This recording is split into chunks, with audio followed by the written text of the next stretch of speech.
tourism, and increasingly citizenship by investment, is becoming Antigua's resource curse.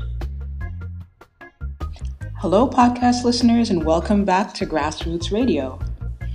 I'm your host, Guinique Bird, and this week's episode promises to give you a lot to think about. This episode is also the start of something different here at Grassroots Radio. We have been promising/threatening to mix up our format for quite a while now, and here we are, we're finally doing it. So from here on out, our episodes will be presented as thematic miniseries within the wider season.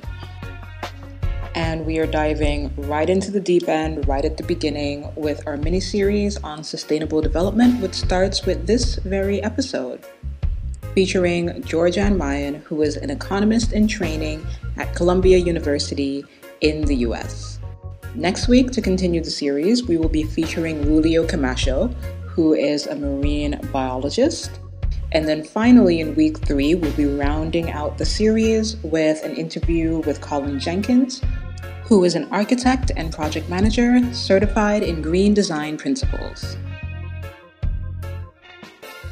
Other topics that we hope to do miniseries on in the future include Antigua's new cannabis laws and the industry that is starting to form and develop based on those recent changes, the entertainment industry in Antigua and Barbuda, and of course, tech entrepreneurship, startup culture, and futurism in the Caribbean. I hope you're excited as we are for all that great stuff ahead. If you have topics that you would love to see us cover, stay tuned at the end of the interview to find out how you can contact us and let us know what you're thinking and how you're feeling and what you'd like to see us do next. Thank you all so much for downloading, listening, and sharing this podcast. Your support literally means everything to myself and our entire team. And now it is my absolute pleasure to present Georgeann Ryan.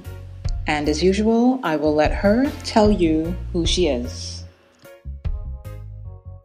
My name is Georgeann Ryan. I am 23 years old, and I am presently a Master's of International Affairs candidate at Columbia University School of International and Public Affairs, where I'm majoring in economic and political development and minoring in data analytics and quantitative analysis. My background is variously in social and economic equity and public policy, specifically as a research assistant or research staff at various think tanks in New York and DC. Also, I'm really into economic equity as it pertains to the access we have to research. And so that's a big part of why I'm a founding member of the City Collective, which aims to increase the visibility of Black women in economics. Excellent. And what initially sparked your interest in economics and data? Why this field for you? So my father is George Ryan, who was a businessman on the island, and he, before ABI went bust, he was a founding member who left because he was really disenfranchised with how they're running the bank, and he didn't think they were running it properly, and so he just sold his part and left. Mm-hmm. And after ABI went bust, or ABI Bank, and was taken over by ECAB, I got to meet the late great Sir Dwight Benner. I was coming home from school, and I was at Christ the King, and I was in third form or something. And I was taking economics for the CXC class at that point. And I just heard him talk to my dad. I was just in the background while they were speaking. And that was the first time it kind of dawned on me that what this man studied was money, but not just money, but sort of how people get sick, money gets sick. And lack of money is the illness, and lack of economic and political power is the illness that people and societies have. And so hearing him speak about how we can fix this bank for the greater good, and made me realize what my dad does is not just business, it's economics, it's there's policy involvement, but also what this man was doing was finding a way to make sure that this bank survived and everyone's money was safe. But then at that point, it really dawned on me that this had a logical extreme and a practical purpose that went beyond like just drawing the demand and supply curves. It was actually a science in which we could understand how the world worked and how to make it better. That's really awesome. I love the analogy of sickness. Like, just like people can get sick, whole economies can get sick, and monetary systems can get sick. And one of the concepts that you mentioned in this amazing paper that you wrote that I've been reading is the economic impossible Trinity. Would you be able to say more about what that concept is and like how it affects our ability to make policy and the trade-offs that we're often looking at? Yeah, so there is this great political scientist / political economist called Danny Roderick. I think he's at Harvard right now. And one of his groundbreaking works was the idea of something called the inescapable trilemma of the American economy, which basically means that you have a political and economic trilemma where you can either have a combination of two of the three of the following: deep economic integration, democratic politics, and a nation state. And what that necessarily means is that you can have either deep economic integration by globalism, like complete lack of economic borders when it comes to trade. You can have totally democratic policies, which means, universal suffrage, representation, or you can have a strong nation state, which is neither good or bad. It could be something that means like totalitarianism or whatever. It just means that like the nation state, the idea of the nation state is weakened because once you globalize, there's certain laws you have to compromise on. Like take, for example, the EU.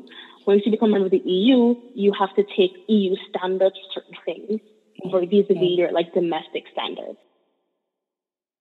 If you choose a nation state and deep economic integration, you have what they call a golden straitjacket, which basically means that you have a strong nation state, you have a big degree of economic sovereignty through global institutions, so you have like big capital markets and economic integration, but then you also have a strong nation state, which means that you have a strong government, strong institutions, but that doesn't necessarily mean you have democratic politics. For example, the US, like you can say, yes, it's a great democracy, but the democracy has been weakened through like repeated efforts to demonize immigrants or disincentivize poor and minority voters. That's them retreating from like having democratic politics to going to the nation state. So if you have the nation state and democratic politics, you have what they call a Bretton Woods compromise, which means instead of deep economic integration and globalism, you instead have a strong state with democratic politics. It's kind of like a post-World War II idea of how can we be as inward as possible. And so you have like a fixed value of your currency, the US dollar. You have limited borrowing from international institutions, and you have a large nation state. And that really was like the policy du jour from like the Second World War until the 70s, especially in the United States, was like having like the deadly combination of inflation and recession. And with the free market, that became like not en vogue anymore. And so what we have now with the globalization and the technological bubble is the deep economic integration and democratic politics, which basically means your nation state is weakened.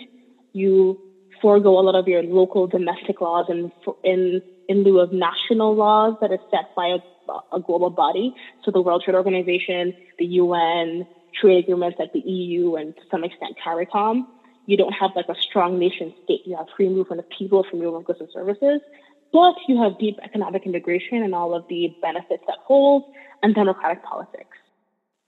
Combinations of each come in on a vogue with history, but as a nation state, you have to be careful of like, if I get too strong, it means I have to forego democratic politics or economic integration. And what does that mean for my country, my government, and also ultimately my people and my policy? So if I'm thinking about the Antiguan context, it seems like the economic integration is where they're really strong, and then in the other two would seem to be weakened as maybe a result of that, given that we're an economy that's very much dependent, like 100% almost on other nations doing well in order for us to do well. For instance, if you think of tourism, unless there's a strong middle class that's got money to travel in other places, we don't have that income coming into our country. And then also, I mean, what else does Antigua do besides tourism? Anything that we export on a very small scale is also very much dependent on bigger nations being able to purchase it. Yeah, I think you can argue that Antigua, to some extent, is choosing what it wants, because you do have, like, I don't really know to what extent CARICOM. I don't think CARICOM is as strong as the EU when it comes to setting national or union-wide directives when it comes to policy. Like, for example, if the EU says that you can't bring in chicken that has been treated in a certain way, that means like France, Britain, etc. has agreed altogether that they don't have a specific law to allow something that undercuts another country. Mm-hmm. I don't think the CARICOM has like a treaty that goes that deep into law. And so I think with the Caribbean, it's a really weird test case where a lot of people say that it's kind of unknown, especially because we're such young democracies, whether or not we're choosing the golden straitjacket, which is deep economic integration in nation state, or whether we're choosing global federalism, which is deep economic integration in democratic politics. I think as we've seen with like recent like forays into citizenship for investment and how that's affected democracy, you can argue one or the other, but it's a little bit too easy to tell, or too early to tell at this point. Mm-hmm.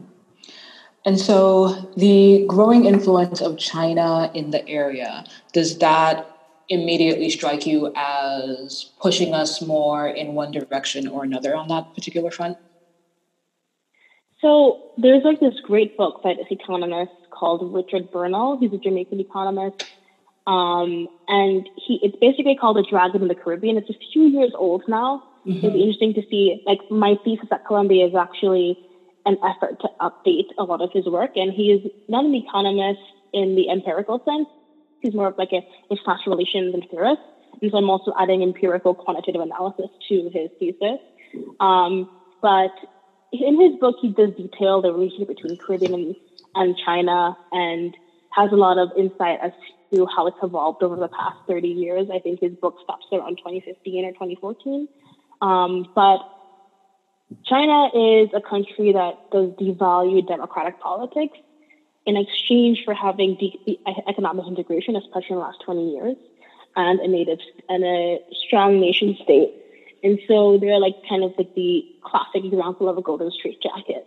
I think with Antigua and with broader Caribbean nations, what we have to be careful of is the extent to which, if public opinion were to go against increased Chinese investment, and for government officials, Chinese investment became increasingly profitable on a personal and on a countrywide basis in a way that's not a social benefit for the rest of the nation, to the extent to which we will be able to take the same example and effectively sacrifice democratic politics in exchange for economic integration in nation state. That hasn't been empirically proven that nations are doing it, but it has been a lot of anecdotal evidence and a lot of evidence to the extent of, increased involvement by things like Cambridge Analytica in Caribbean elections, or the impact to which a lot of Caribbean governments are turning away from levied taxation on their people, which is a big instrument of political accountability, because if you think about it, when the money comes out of your pocket to fund your government, you care about where it goes. Mm-hmm. And so when you're moving away from people-based taxation to more external revenues, such as sponsorship by investment and Chinese investment, it does strike someone who's a political economy buff as concerning, because then you would need to ensure you have the political institutions to make sure that people don't succumb to corruption or succumb to the influences that a lack of accountability has. And so I think and the Caribbean is a really young region. I don't think we have any countries that are more than 100 years old or 80 years old or 70 years old, with the exclusion of Haiti. And even with Haiti, it's like it's independent, but like their monetary policy is tied up in different ways. And so there's no truly independent nation that has been independent for a long, long time, that has had the time to build those institutions to hold governments accountable. And we're quite small in and of itself. and that kind of hampers that accountability building. And so it's a concern for someone who's into political economy and political theory as to how we will be able to weather the storm of Chinese influence and to what extent we're able to keep ourselves throughout this investment.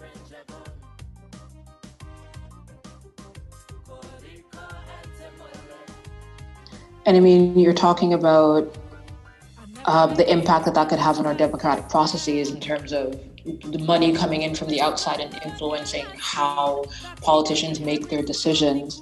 But in a broader sense, one of the worries is full-on like colonization is the word being thrown around, where currently, I'm not sure what level of detail you're familiar with the YITA special economic zone that's now being set up in Antigua, where it's essentially the policies around it instantiate a country within Antigua and Barbuda, which allows these Chinese entities, various businesses, and I guess conglomerates, both private and governmental, because you know the lines are kind of blurred in the Chinese economy. They have different laws within that zone than actually govern the rest of Antigua. Yeah, and I think it's interesting the extent to which Antigua, compared to a lot of Caribbean islands, have allowed that to mature. Like a lot of the data I found in my paper shows that actually some other Caribbean islands are like moving away from Chinese investment. Antigua is actually one of the largest recipients of Chinese investment in the Caribbean at this point, and the extent to which we are doing so at the expense of a lot of other elements. We are a really small island, and so you have to take into account the extent to which that can affect our democracy, our economic mobility. Like, there is a big short-term to long-term trade-off. And so I think the key to Antigua's economic success is not just depending on Chinese FDI, which is like, sure, it's a big like ingestion into our GDP calculation, but it's yet to be seen if it's actually a long-term benefit to our economy. Like, how many Antiguans are they hiring in not just entry-level positions? You know, like, what is the extent to which Antiguans will be able to get investment from this? Is it just going to be another resort, of which we don't really need many more of those? Yeah. We need to like diversify. And so it is a troubling development, especially when you take into account the lack of nation state, because that is intrinsically weakening Antigua's nation state. I don't know if colony is the right word to use for it in a classical sense, but it is a troubling development when you realize that, like, okay, so you're going to have this building or this zone of Antigua that's going to be more or less inaccessible to Antiguans and going to be only for Chinese or other expats who are willing and able to buy condos or rent these apartments or use them as holidays. But what is the actual economic benefit for the country as a whole beyond the initial investment? What is the multiplier effect? This one in particular goes beyond a resort. It's also they're planning to have various different industrial parks, medical centers. The licensing order gives them permission to set up their own customs and immigrations, their own ports of entry, so they don't even have to come through the regular Antigua and Barbuda. And I think that's why it's sort of earning the title of colony, because it seems like a complete and separate economic entity within the nation of Antigua and Barbuda. So it is kind of strange. China's policy with the Belt and Road Initiative is a mixture of checkbook diplomacy, dollarized diplomacy. They're basically saying, I want you to support the One China Initiative. I don't want you to support Taiwan, maybe even more so now Hong Kong. And so I will give you foreign aid money that is technically unaccountable. There's no, like, you must use it on XYZ in order to support this. Now, with this development, it's kind of like, okay, you have constructed buildings on a raised landscape.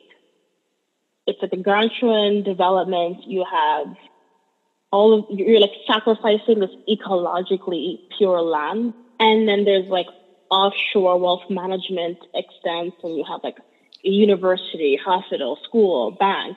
So it's kind of like, who is this made for? It's not made for Antiguans, obviously. And so, like, the question is, like, why is this the only way that Antigua's government, regardless of who the government is, sees as a way to invest in the nation? And why is this the only way they think of investing in the nation? I can think of many ways that would be more sustainable long term, that wouldn't involve ecological costs and would involve more of local people and local accountability. To me, it's kind of like, okay, so it's kind of ironic to me that the land went from like Allen Stanford to this development, because it's kind of like you went from like just one extreme to another.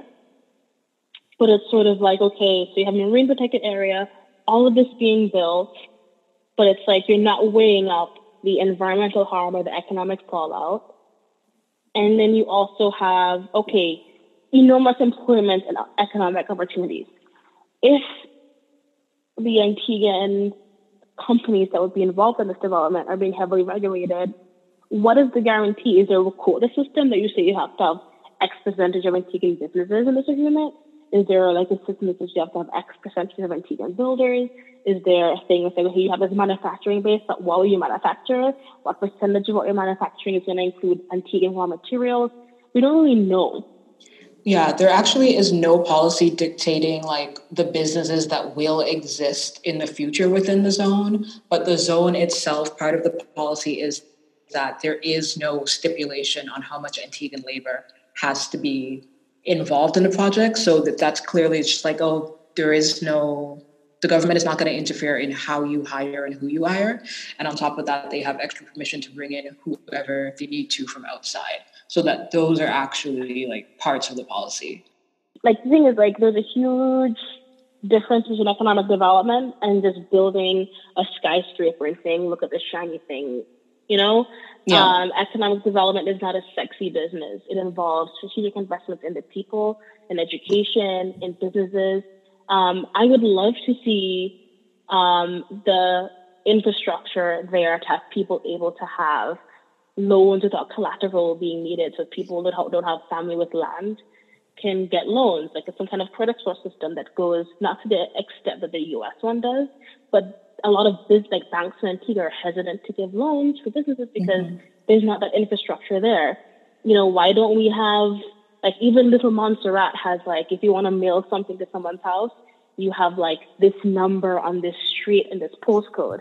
Antigua, for the longest while, hasn't invested in these markers of economic development that would make us a much more, in an entrepreneurial way, competitive, but also intrinsically much more of a strong economy in and of ourselves. But yet we are opening the doors to these individuals who are in a lot of ways taking advantage of our natural resources. I always make the analogy, and I do in my new paper, about the new resource curse and the extent to which oil is a resource curse. And you can see the parallels between all these oil-rich countries, right, going Venezuela, away Iran. going away from taxation and more to like revenues from oil sales. And that means that, people are happy because not paying any taxes. And there's all these government services because it's being funded through like this resource. But then when the resource runs out, then shit hits the fan. And so tourism, and increasingly strategic by investment, is becoming Antigua's resource curse. And Chinese FBI is playing into that. And it's saying, okay, well, we are going to sell all these passports. You know, we already had a scare with the Canadian government rejiggering how we can move with re-entry into Canada. That is like a knock on our passport rating. What happens when a lot of other countries, what happens when it becomes as hard as it is for some of my friends who are from Pakistan to get an American visa as it is to get an Antiguan visa? What happens when an Antiguan passport becomes so quote unquote worthless that we get to that point? Our resource will be exploited because we've overused it. Same with our land. When we build on ecological reserves and we end up in a situation where we've been more susceptible to hurricanes, or we like just build up this capacity of things we don't need, we will have, in a sense, exploited our resources and have nothing to show for it. And then in times of political unrest, we'll return to political violence so that people stay in power. That's a possibility. Or will we just say, okay, well, we made this decision, it was not sustainable, but vote for us anyway because we're not the other. And that's why it becomes even more important for people to vote consciously, vote on policy instead of identity, and also instead of voting for party because of like some random affiliation, think critically about what is this policy doing? What is the long-term gain for my country beyond 5 years? Mm-hmm. What is the extent to which politicians are benefiting from this in a way that is immediately at a disadvantage to me as a citizen? And think skeptically about policy when it's being put forward. There's no such thing as a free lunch. If you get some magical skyscraper, the money and the land has to come from somewhere. Yeah, so true. And I think a big part of the problem is a lack of critical literacy in our public when it comes to economic matters at all. Because it's very easy for, the prime minister or whoever to get up and give a budget speech and they throw all these numbers out and people are like, well, it sounds good to me. I guess we're doing great. And then they just go about their business. And there isn't really much of an understanding of what those numbers mean or like to what degree they measure actual economic output, actual value created in the economy, and to what degree they're just, kind of fluff. Yeah, like I would love to see, for example, I heavily believe that if an Indigenous government were to give the same tax waivers to local Antigua businesses, and I mean local, I don't mean sandals, I mean local entrepreneurs with young ideas, incentivizing them to hire people, plus strengthening our non-existent safety net. That would do so many more wonders, much more sustainably than another hotel or this economic zone. And just on the point of data, like I wanted to ask you what your experience was when you were writing this paper and trying to find like specific numbers out of Antigua, because that's another thing that can often be difficult to just get the information clearly out of these government sources.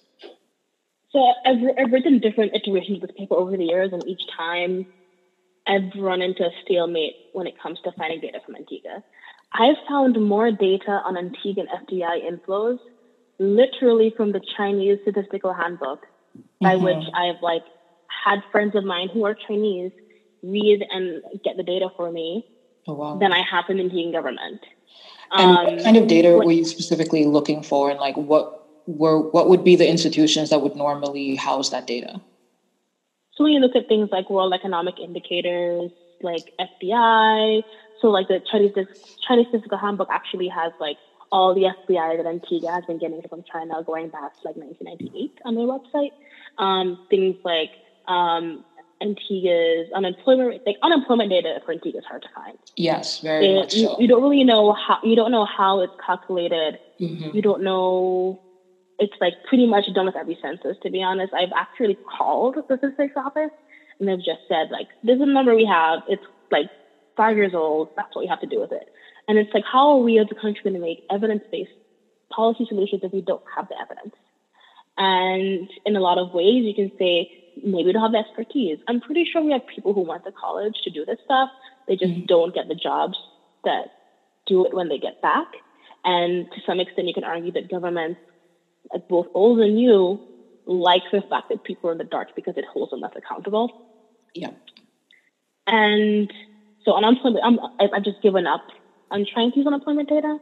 The most reliable data I've found is from the IMF, because like as a recipient of IMF loans, to some extent, you do have to give the IMF some data analysis on whether or not you've hit your goals. And so that data has been really helpful, as is some World Bank indicators. But looking for things like, immunization rates, HIV/AIDS, like the prevalence of HIV/AIDS, like these things that, if you go to our Barbados statistical website, everything is there. It's displayed beautifully, just accessible. Even Jamaica has more reliable data. And you go, oh, Jamaica's big. They have more expertise. They have the university, but they have invested in it. Jamaica has, for whatever sins everyone else think it has caused, they have a cogent safety net system and like unconditional cash transfers. They are probably, I have actually been in classes where we've studied in depth Jamaica's anti-poverty programs is like a pinnacle of forward-thinking policy. And so Antigua's data data capacity is really lacking. And that's one thing I would love to be invested in, not even just for political reasons, but for social science. How are we going to get actual policies if we don't know the problems in the first place? Exactly. And even for things like public health, it goes beyond simply just the politics.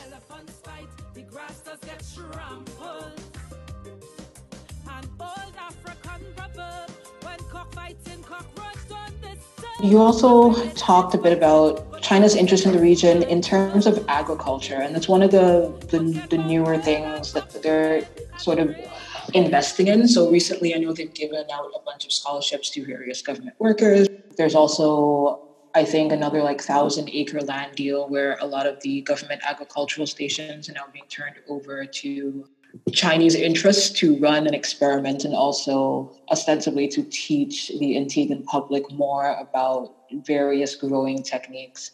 What's kind of creating China's interest in agriculture in our region in particular?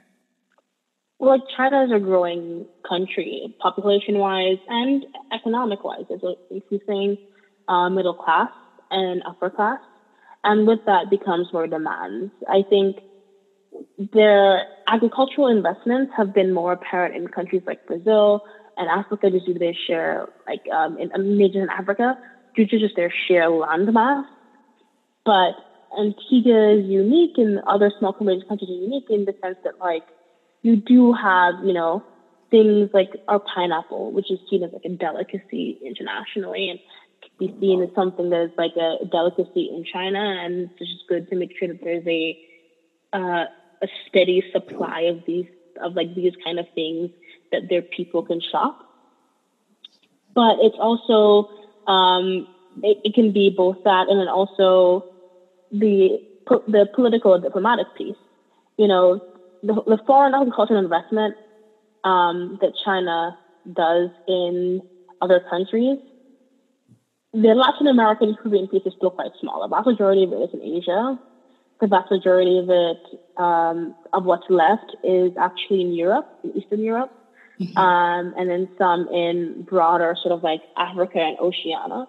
And so like the Caribbean piece is still quite small, but it could do a lot with sort of like the more seen as luxury foodstuffs that we in the Caribbean probably take for granted, as well as more of the checkbook diplomacy. Because the Chinese government, the way that their economy is structured is that they do have people who have expertise in these things. And it's good that they want to teach, but a lot of it is soft diplomatic power, in that it's slowly through, colonialism was a rough, tumble, violent business. This is more of like a soft way of saying, okay, you come and join me, we're equals, but soon before you know it, we're not. Mm-hmm. Well, because ultimately we get into these debt relationships, right, where we owe a lot to them and not so much the other way around.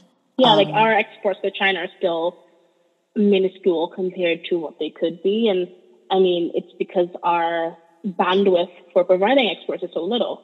If it really was about our economic mobility or economic growth, it would be investigate our export sectors. But it's not. It's still a balance of power between us and them. And so to think critically about, okay, we're getting this money, but is it actually going to the things we need, or the things we're going to need to survive and to grow? Mm-hmm. And what can you say about Africa and the impact of Chinese foreign direct investment over there? So in Africa, it's interesting because it's not really a good, I guess you could say, counterfactual for Antigua. It's not a one-to-one comparison because a lot of African countries are very nutrients rich with oil and natural gas and other natural resources. Yeah. But China is catching up and accumulating foreign direct investment into Africa to a level that is commensurate with its economic size and long-term political ties. And because you have to understand that a lot of the Chinese investment has come into play when, for both the Caribbean and for the African continent, our relationship with the U.S. is becoming more fractured as the relationship with our former colonial powers. So like France and the UK especially is becoming more inward. And so a lot of this is using China's excess capacity Because the thing is, China is very big, but it's also very big in population. And it's running out of things to build. I have a friend who lives in Shanghai, and he often says, he lives in this huge apartment building, and they're building 7 more apartment buildings around him. But he and maybe 5 other people live on his floor. Yeah. Because they're just building, like the economy is built up by just government spending. And so they have all this excess capacity in engineering and construction and transportation. And so a lot of the Chinese FDI into Africa through sort of kind of like greenfield investment in manufacturing is not really going to workers so much as going to sending Chinese workers to Africa, which is the same thing that's happening in Antigua. Yeah.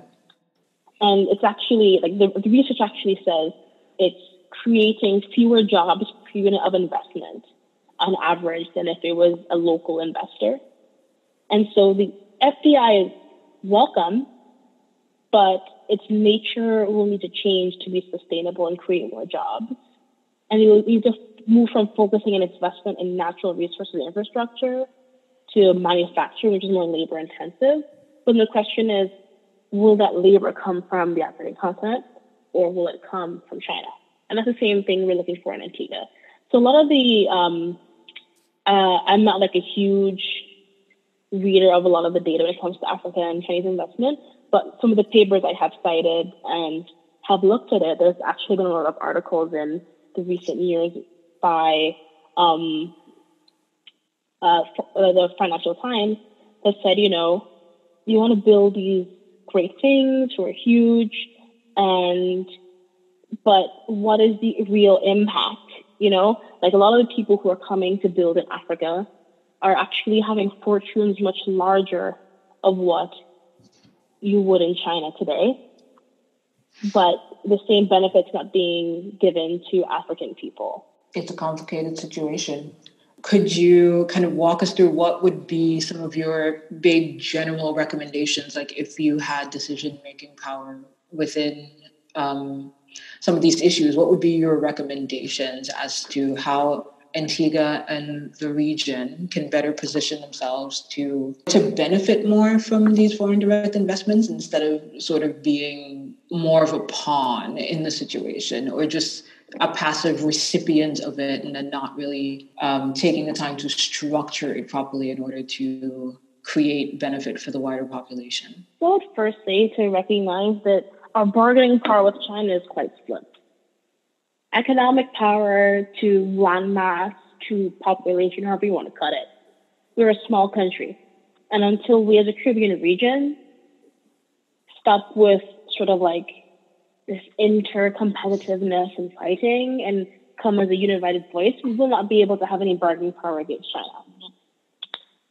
Second of all, I would love to say, why are we having these clauses, not even just with China, but just with like US and UK financiering as a whole, that basically gives them better perks and rights than local investors who are more likely to keep that money in the local economy, causing a multiplier effect.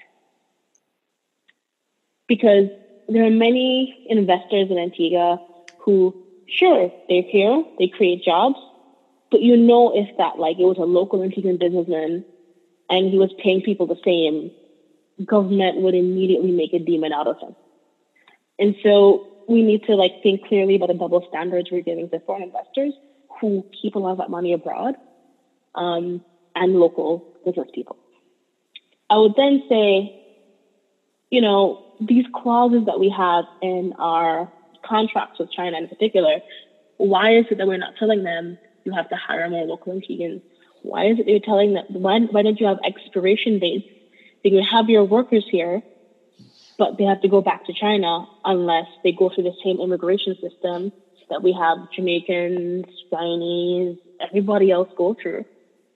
Why is it that we gave these special treatment to people when, we don't give that same to our Caribbean brothers and sisters? Mm-hmm. So the labor impact is a huge thing because you need to understand that unless they're creating jobs in Antigua and jobs with upward mobility, like right now in Africa, in some countries, especially in like Nigeria, the manufacturing and the construction industry, you have to know Mandarin to get into some of these industries. Right. It's gotten to the point where those industries are completely overtaken by Chinese nationals. And it's not like a xenophobic thing. It's just literally like, what have you done to your local economy in such a way that if you as a local person born on that soil wants to get into that industry, you have to learn another language to do that.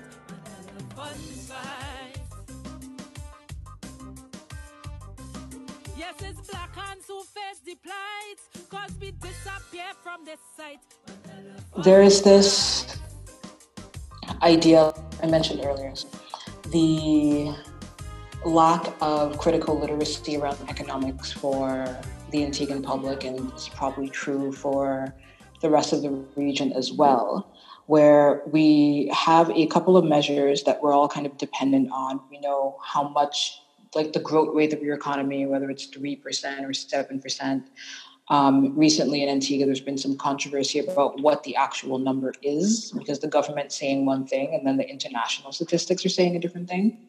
What do you think, or are you familiar with alternatives to the GDP, such as the Genuine Progress Index or the Gross National Happiness Index? And do you think that if Antigua or the region were to adopt different ways of measuring their actual economic productivity or just their general overall national productivity in different ways, do you think that could help us see some of these issues that we're talking about more clearly, or kind of highlight different solutions that we may be overlooking right now?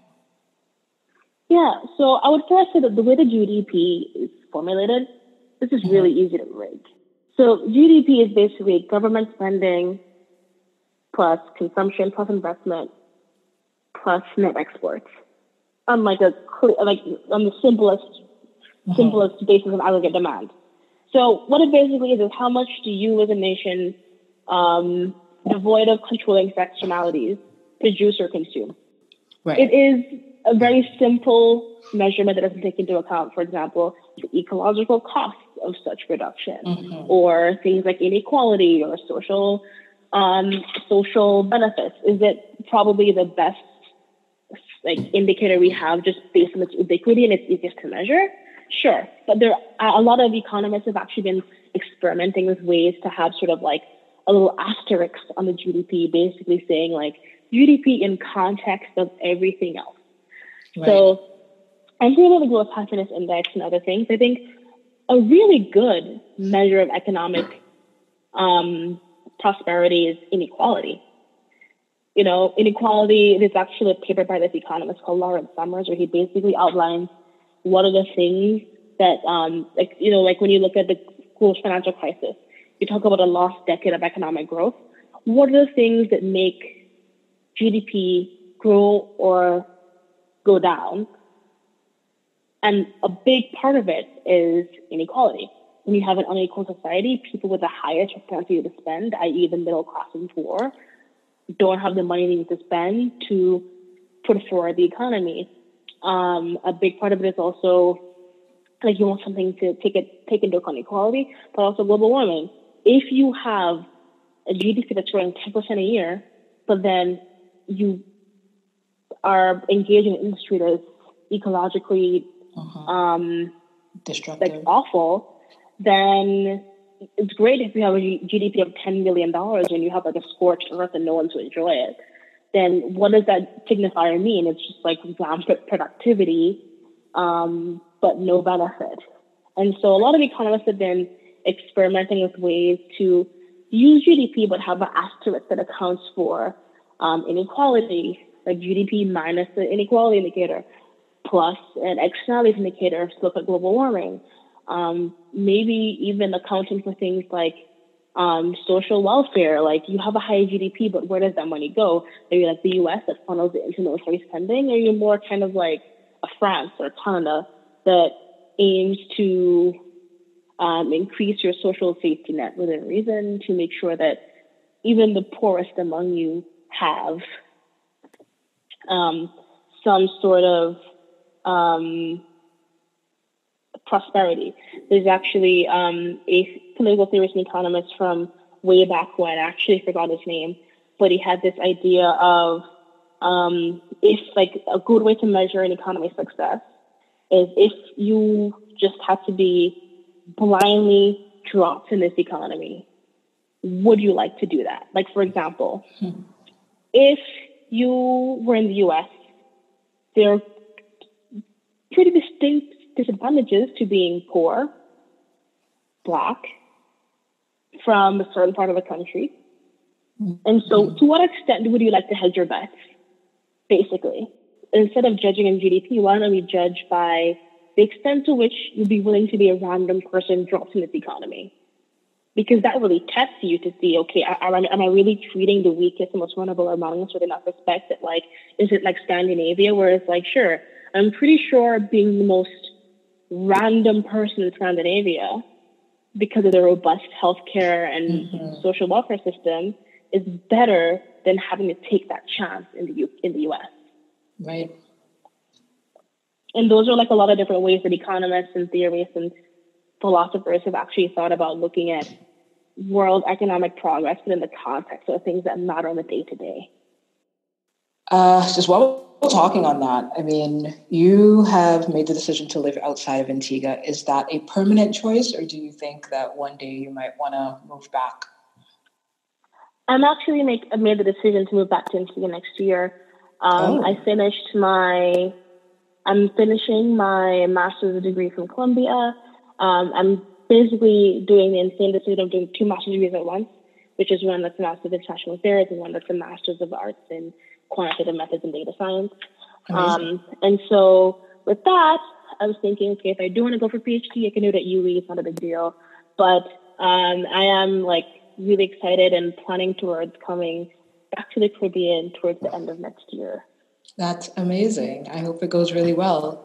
And so what are your ultimate goals? I mean, if you're moving back and you want to live and work in Antigua, what specifically do you envision yourself doing for work while you're there? Would you try to, I don't know, work with the government in terms of policy, or do you want to do something else?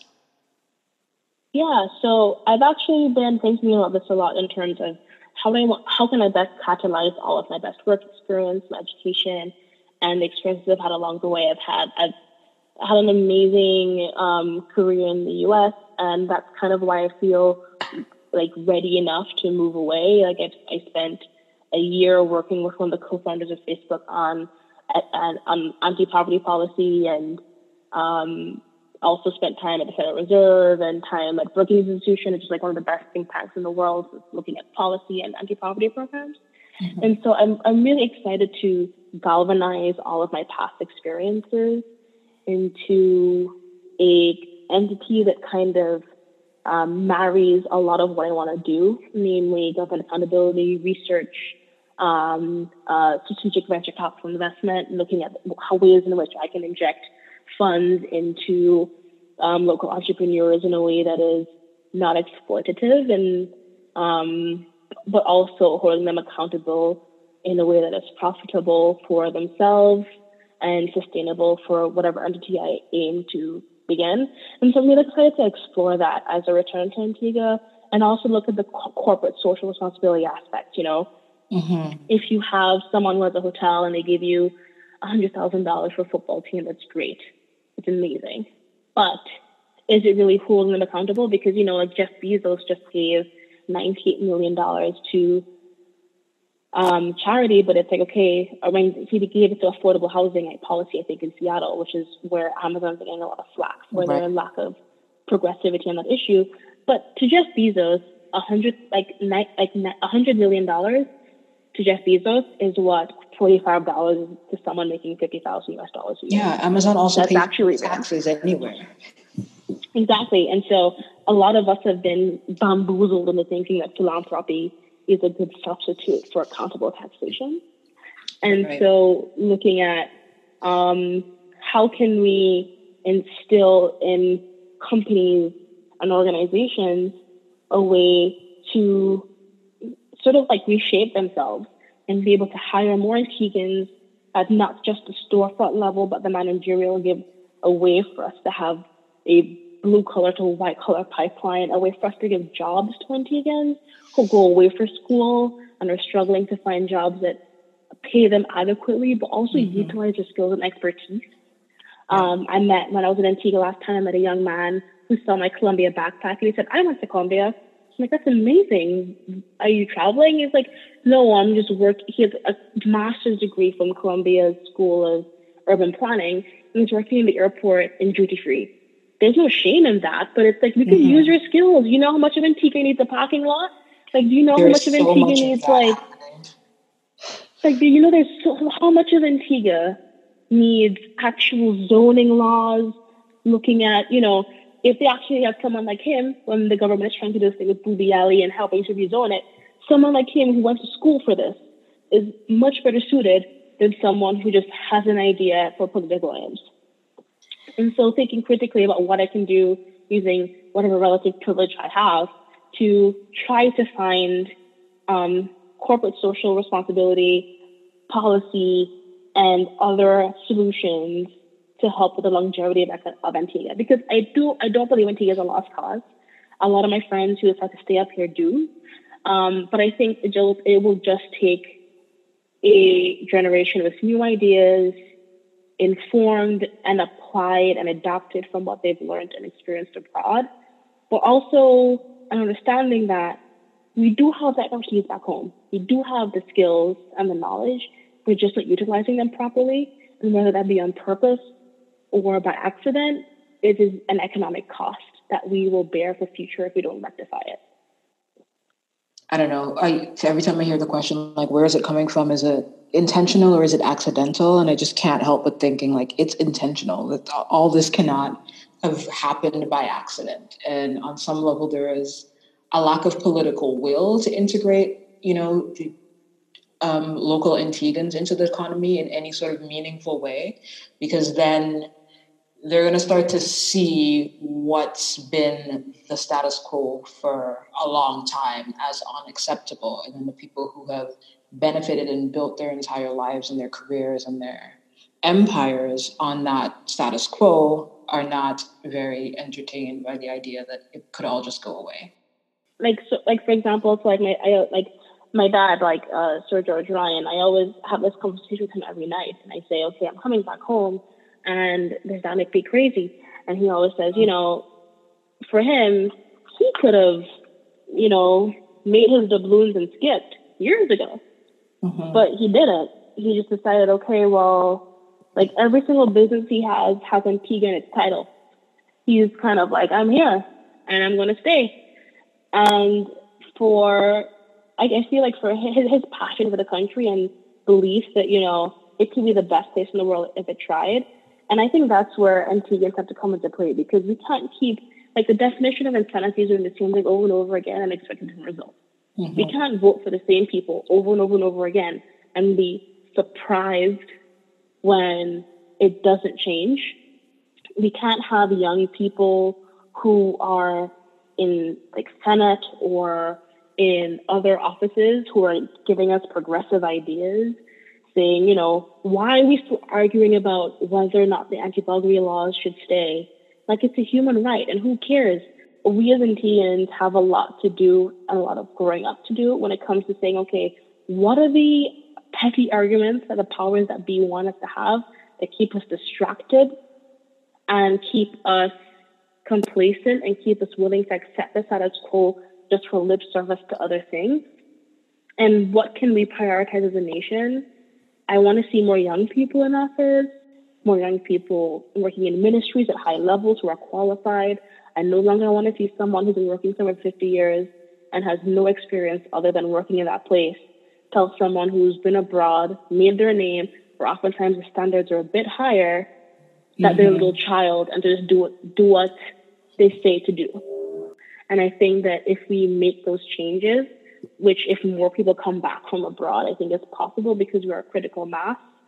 And like one person helps, but two helps more, and three helps even more, then that change can happen, but it just takes time and investment and patience. So for anyone who is listening to this and would like to follow you online and stay up to date with all the work that you're doing, what would be the best place for them to find you? Yeah, so I'm really simple. All of my social media handles, I actually don't really have like a Facebook that's public, but all of my social media handles, Twitter, Instagram is just Georgeann J. Ryan.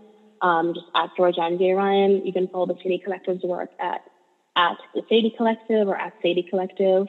And yeah, I think I'd also say if any MT is interested in like economics or public policy careers or how to utilize a law degree for public policy or just figuring out like you did econ TXC, I want to take it further, like please do feel free to reach out to me via my website, which is georgeannjryan.com, or via social media. Thank you so much, Georgeann. I wish you all the best in your future endeavors and a pleasant evening. Yeah, thanks for having me.